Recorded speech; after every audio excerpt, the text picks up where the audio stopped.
मुट्ठी भर कांग्रेसियों की हिम्मत तो देखिए, सदन नहीं चलने दे रहा है। वो कांग्रेस जिसका अस्तित्व पूरे भारत में समाप्त हो गया है, जो खत्म हो चुकी है, जिसे मोदी जी ने खत्म कर दिया, वो आज सदन नहीं चलने दे रहा। लगातार सदन की कार्रवाई पे रुकावट पैदा कर रहा है। ये बात कोई मैं नहीं कह रहा हूँ, ये बात माननीय प्रधानमंत्री जी कह रहे हैं कि कांग्रेसियों की वजह से सदन नहीं चल पा रहा है। तो देखते रहिए हम और आप।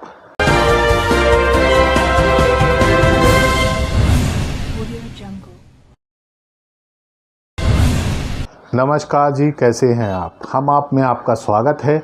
आज बात करते हैं सदन की कार्रवाई को लेकर। सदन की कार्रवाई इन दिनों ठप चल रही है, मानसून सत्र चालू है, लेकिन हंगामे के बीच की सदन की कार्रवाई आगे नहीं बढ़ पा रही है। क्यों नहीं बढ़ पा रही है? जिसका अस्तित्व नहीं है, जो पूरे देश में समाप्त हो चुकी है, जिस कांग्रेस को अब कोई जानता नहीं है, वो कांग्रेस की इतनी मजाल हो गई है साहब कि वो सदन को चलने नहीं दे रहा है।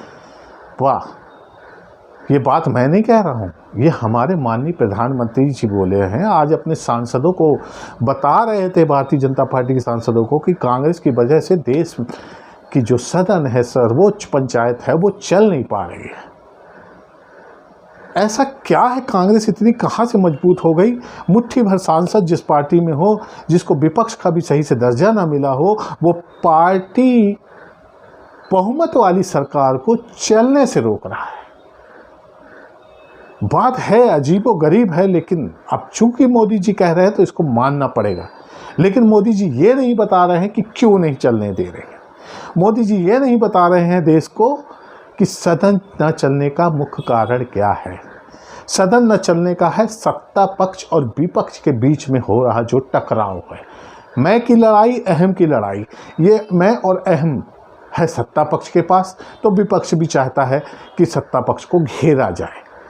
और स्वाभाविक है, विपक्ष की भूमिका जो है वो सही ढंग से निभा रहा है, और जब तक सदन चलेगी तो सत्ता पक्ष को घेरता रहेगा।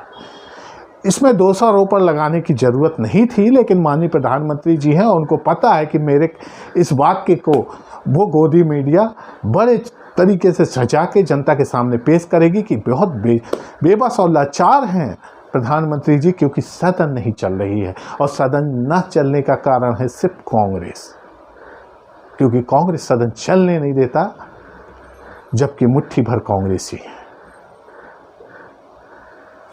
देश को ये कोई नहीं बता रहा है कि दो मामलों को लेके सदन में लगातार हंगामा हो रहा है। एक तो है फोन टेपिंग मामला, दूसरा है कृषि कानून, जिसमें से सबसे बड़ा है कृषि कानून। कृषि कानून को लेके किसान जब आंदोलन में हैं, किसान आंदोलित हैं, पूरे देश में कृषि कानून का विरोध हुआ, और विरोध होने के बाद भी भारतीय जनता पार्टी की ये सरकार, मोदी जी की ये सरकार, उस कानून को वापस करने को तैयार नहीं है।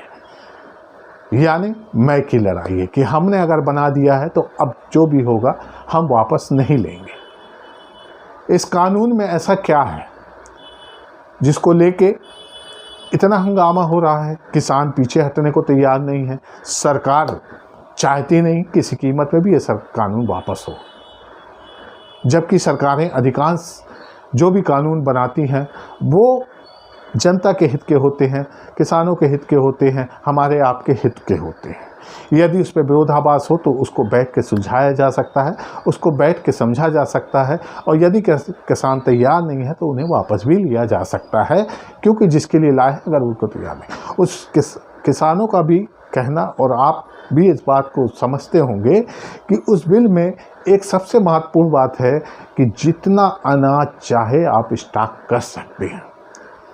ये बात तो हम आप सब जानते हैं कि किसान कभी भी अनाज को सिर्फ बीज के अलावा और साल भर खाने के अलावा स्टॉक नहीं करता है। तो स्टॉक कौन करेगा? स्टॉक करेंगी निजी कंपनियां, और जब निजी कंपनियां स्टॉक करेंगी तो क्या होगा? जिस तरह पेट्रोल के दाम सरकार के हाथ में नहीं है, जिस तरह पेट्रोल के बढ़ते हुए दाम सरकार कह देती कि हमारे हाथ में नहीं है क्योंकि ये निजी कंपनियों के हाथ में है, ठीक उसी तरह जिस दिन ये कंपनियां अनाज का स्टॉक करेंगी, गोदाम भरेंगी, तो उन अनाज के दाम भी वैसे ही ऊपर आएंगे और सरकार ये कहेगी कि हम बेबस हैं, हम कुछ नहीं कर सकते क्योंकि वो स्टॉक निजी कंपनियों के हाथ में है। ये लड़ाई किसान लड़ जरूर है, लेकिन ये लड़ाई देश के हर नागरिक के लिए है। लेकिन इस बात को मानेगा कौन? क्योंकि सरकार कह रही है कि जो हमने किया वो सही है, और सरकार क्यों नहीं झुक रही है? किसानों का आरोप है कि बड़े बड़े गोडाउन बना लिए गए थे कानून आने से पहले।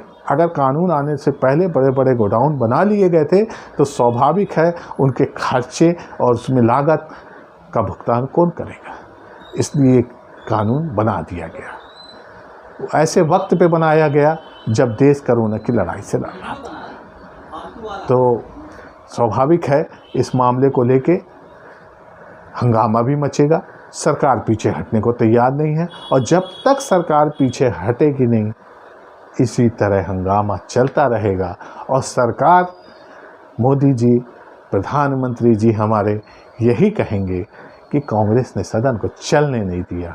वो ये नहीं कहेंगे कि हमारी हठधर्मी की वजह से सदन चला नहीं, जनता के करोड़ों रुपए फूंक दिए गए, लेकिन सदन में कोई कामकाज नहीं हुआ। और ये भी हो सकता है कि कब पता नहीं कोई ऐसा बिल फिर सदन में आ जाए जो अगले सदन के लिए इंतज़ार करे हंगामे की तैयारी के लिए। तो जब तक के लिए आज इतना ही। इस चैनल को सब्सक्राइब कर लीजिए, लाइक कर लीजिए, शेयर कीजिए। जब तक के लिए जय हिंद, जय भारत।